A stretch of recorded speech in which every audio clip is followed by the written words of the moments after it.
Bonjour à tous. Alors pour ceux qui nous voient sur Facebook Live, évidemment, voient déjà nos deux invités surprises.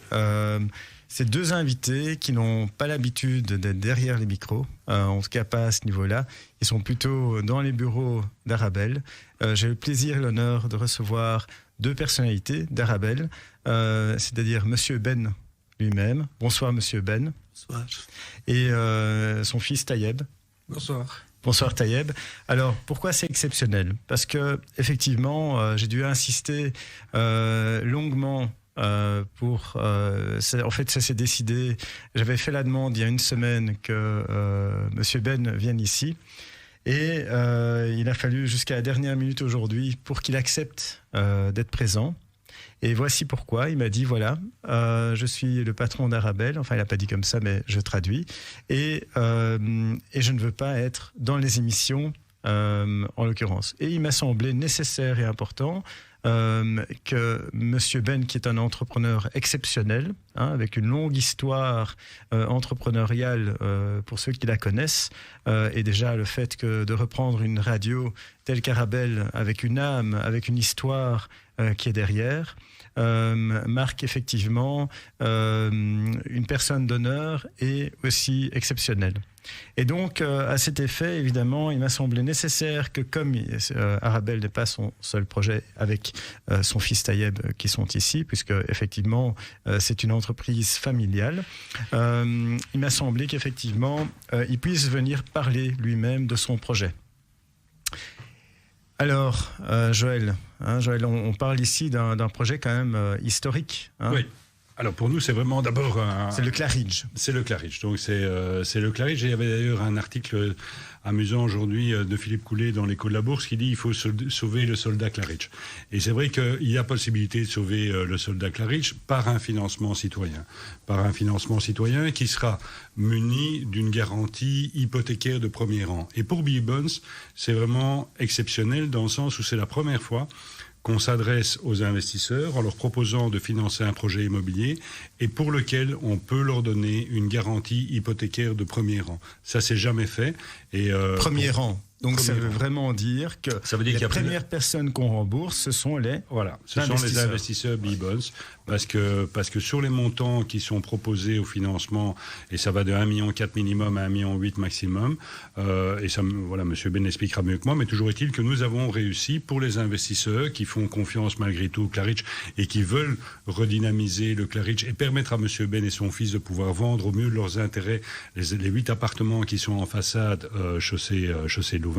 Mais nous, on a dit, OK, on veut bien le faire, on a beaucoup de respect pour vous, mais pour les investisseurs, si on pouvait avoir des garanties puisque la banque ne sera plus là, et M. Ben a dit, OK, je délivre 100% de garantie en mandat hypothécaire de premier rang. Et pour nous, c'est vraiment exceptionnel parce que ça s'est jamais fait. On n'a jamais eu cette possibilité. C'est une marque de confiance quelque part absolue. Par rapport aux investisseurs, nous c'est vraiment le projet qui est le plus sécurisé qu'on ait pu mettre sur la plateforme parce qu'on est sécurisé. Sur les 30 projets dont on a parlé un peu plus tôt. Parce qu'aucun projet n'a une garantie à 100% hypothécaire sur un bien de premier ordre comme le Claridge. Voilà. Et on est très fiers de pouvoir le proposer aux investisseurs et ravis de pouvoir collaborer avec la famille Ben. Alors, Monsieur Ben, dites-moi, parce que quand même Claridge, c'est toute une histoire.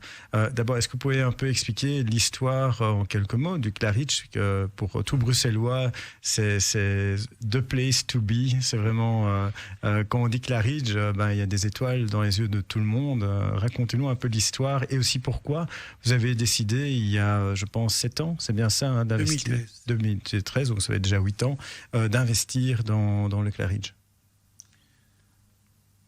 Premièrement, la salle Claridge, c'est une salle mythique à Bruxelles. Toute la génération des 40 ans et plus, ils l'ont dans leur mémoire. C'est une salle qui a laissé beaucoup d'écho. Je rappelle aussi que c'est une salle qui a presque 88 ans d'existence. Presque centenaire déjà. Oui, exactement. Je dirais que en 2013, c'est pour moi une année charnière parce que je commence à quitter le monde commercial classique vers un nouveau business, un business beaucoup plus social. Et c'est l'année où je me suis investi dans l'événementiel, dans lequel j'y crois, mais pas que l'événementiel, le monde de la radio et le monde associatif. J'y pense maintenant, vous êtes un rassembleur en fait.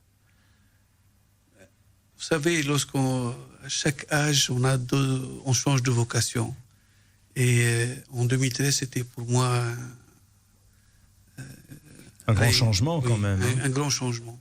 Oui. Je ne me contentais plus d'acheter du matériel, des choses matérielles et les revendre avec une plus-value.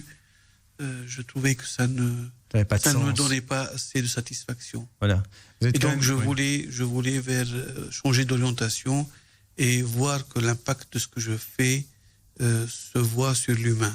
Parce que voilà, et en fait, vous n'avez plus rien à prouver. En fait, vous avez réussi dans votre vie jusqu'où vous êtes allé. Évidemment, après, comme j'ai dit, être riche, c'est être riche. J'ai fait une expérience. J'ai fait une humble expérience. Ouais. J'ai appris beaucoup de choses avec beaucoup de partenaires que je remercie tout au long d'un parcours. Maintenant, en 2013, pour moi, le changement est très important parce que la logique est différente et la vision est différente et le plaisir est différent. Voilà. Il n'y a personne qui peut expliquer la différence. Enfin, c'est très difficile d'expliquer la différence entre la plus-value de mon travail dans une radio ou dans une salle événementielle par rapport à mon travail dans un supermarché. Voilà. Mais n'empêche, vous avez créé de l'emploi.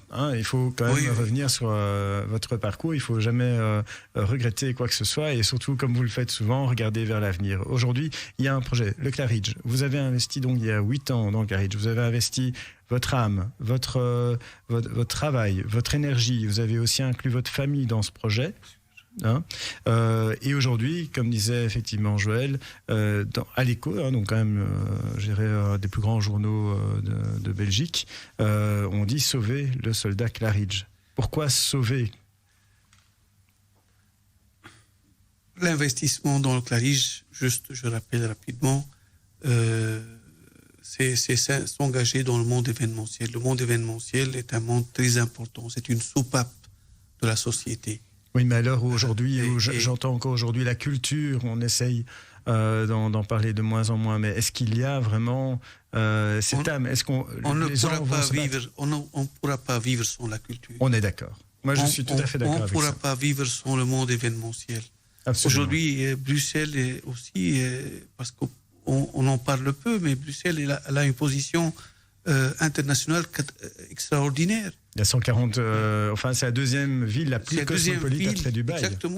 Exactement. On ne peut pas empêcher 140 ou 170 nationalités de ne pas sortir, de ne pas se rencontrer, de ne pas partager la culture. Et c'est la première raison à tous nos auditeurs pour qu'ils comprennent pourquoi, aussi bien moi que mon fils, on est toujours attachés à l'activité et on y croit certainement dans la reprise aussitôt que les conditions vont être levées. Oui, tout à fait. On s'attend en Israël, par exemple, ils font la fête en Israël. En Angleterre aussi, qui est encore plus proche d'ailleurs. Donc il n'y a pas de raison pour laquelle on ne fasse pas la fête. Et d'ailleurs, c'est la raison pour laquelle, lorsque M. Joël m'a demandé est-ce qu'il y a une possibilité de donner des garanties aux investisseurs, je n'avais pas hésité. Vous y croyez 30 tellement. secondes. Évidemment. Pas du tout. Voilà. Tout. Maintenant, pourquoi sauver le soldat? Oui. Parce que j'ai eu une longue expérience avec les banques, plus de 27 ans, ou 30 ans, et je n'en peux plus. Expliquez-nous, qu'est-ce que vous n'en pouvez plus? Je n'en peux plus. Les banques? Oui. Moi, je ne les aime pas non plus. Parce qu'aujourd'hui, je n'ai pas cessé de le dire, depuis quelque temps, les banques ne jouent plus leur rôle dans le secteur économique. Tout à fait. Et on le dit tout bas, mais aujourd'hui, il faut le dire tout haut. C'est la première fois que je suis dans le studio et je vais le dire tout haut. Les banques ne jouent plus leur rôle dans l'activité économique. Ouais. Et je vous remercie. Et il faut prendre acte et prendre conscience et changer de partenaire. Et c'est la raison pour laquelle, aujourd'hui, je me trouve en association avec Bibond pour ce projet-là. Oui. Et vous savez, il y a quelque chose qui est très subtil, mais très importante. La différence entre avoir le sentiment que des dizaines, des centaines de petits investisseurs ont cru en votre projet et ont mis avec vous leur argent. Regardez la beauté Donc, c'est pas une banque, c'est pas un employé de la banque qui a décidé oui pour ce dossier-là. Non. C'est une panoplie d'investisseurs, du petit investisseur au grand investisseur qui croit en votre projet. Regardez quel plaisir ça donne à l'entrepreneur et quelle responsabilité. Et ça, c'est différent. Et ça, moi, la petite expérience qu'on a commencée, je vous assure, elle m'a donné un nouveau engouement, malgré que je me dis, je suis à la fin de carrière, je cède maintenant à mes enfants pour continuer le chemin. Mais ce type de collaboration m'a donné un engouement à l'investissement. En fait, ici, on a vraiment deux personnes humaines. D'un côté, une plateforme humaine. On a effectivement des porteurs de projets humains. Et je pense qu'il manque plus que ce soir, je dirais, la troisième personne, la troisième roue, j'ai envie de dire. C'est les investisseurs, ceux qui croient dans ce projet. Il y en a déjà deux ici. Alors, Yvonne et Frédéric, vous investirez dans ce projet? C'est fait déjà. C'est déjà fait. C'est déjà fait. Oui, c'est fait déjà. Donc il n'y a plus que moi qui suis en retard. Ici autour de la table. Donc voilà. Voilà, tout le monde sait que je vais investir dans le Claridge. Mais donc effectivement, dites-moi, Monsieur Ben. Juste, je vais peut-être récapituler dans ce dossier-là pour que les auditeurs comprennent. Ce dossier-là, il est constitué de trois blocs importants. Le premier bloc, c'est que il est clair, nous croyons à l'activité événementielle et on est persuadé, on est certain d'une reprise extraordinaire. Moi, j'aimerais quand même justement rebondir là-dessus, Taïeb. Donc, tu es le fils de ton père, évidemment.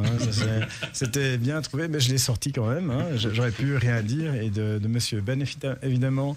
Mais je veux dire, c'est vrai que c'est une personnalité, ton père.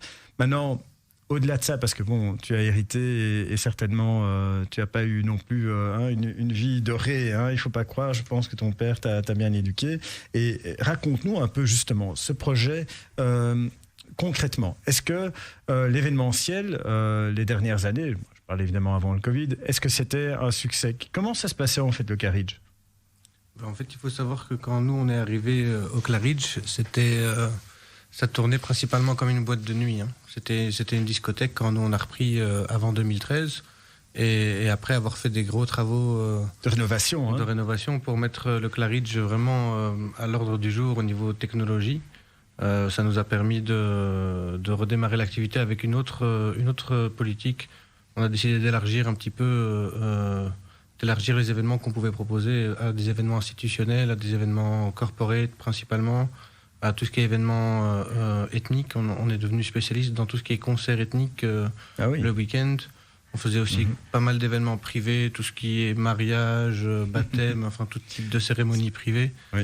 C'est-à-dire que... En fait, ça tournait quasi non-stop, quoi. Exactement. La grande contrainte de l'activité discothèque, c'est qu'on est limité à travailler le week-end, ce qui n'est pas très intéressant et qui offre pas une qualité de vie très agréable pour les gens qui y travaillent. Bien et sûr. En fait, ici, on a réussi à développer plusieurs axes dans l'événementiel qui nous ont permis d'avoir un planning qui était bien chargé. On arrivait pratiquement à des semaines où on tournait à 5-6 jours semaine dans les grosses semaines. Donc ça devient vraiment impressionnant, une activité très très polyvalente. Et c'est pour ça que si je devais résumer la salle en un mot aujourd'hui, ça serait vraiment très très polyvalente.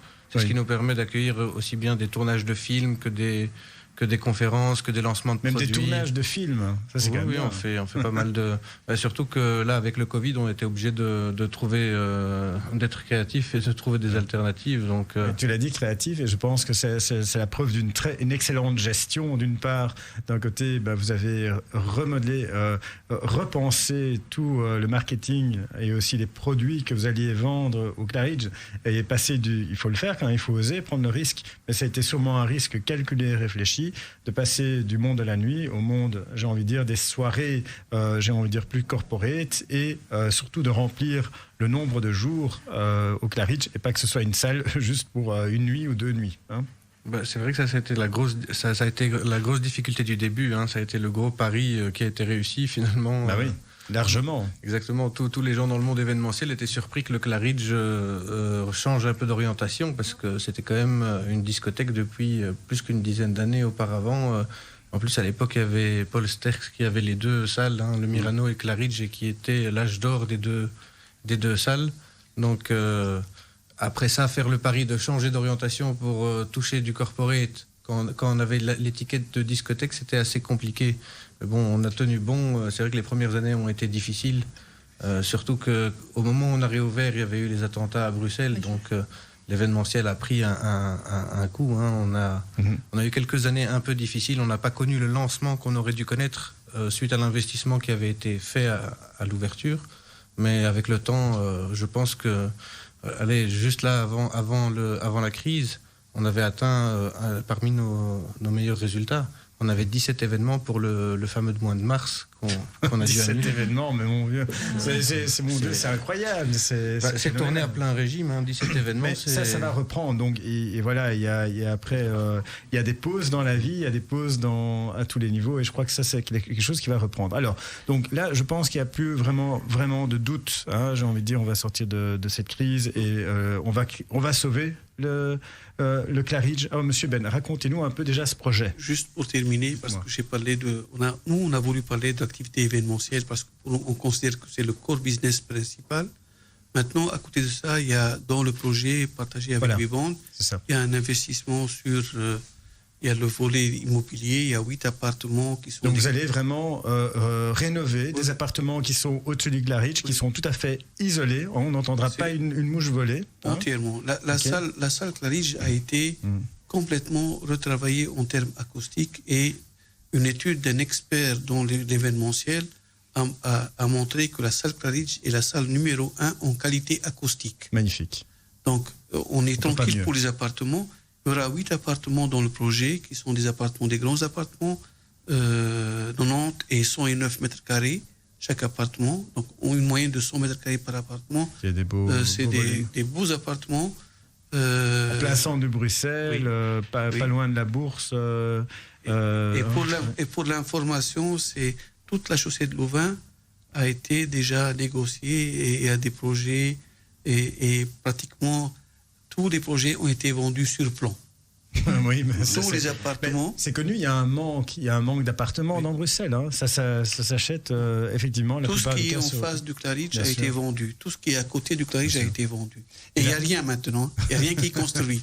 Mais tout a été vendu. Oui. Juste pour assurer que ce volet-là, le côté appartement est un très bon créneau. Et d'ailleurs, dans le projet, c'est un des scénarios. C'est avec le produit de la vente des appartements que nous allons rembourser les investisseurs. Voilà. Donc c'est... j'ai envie de dire...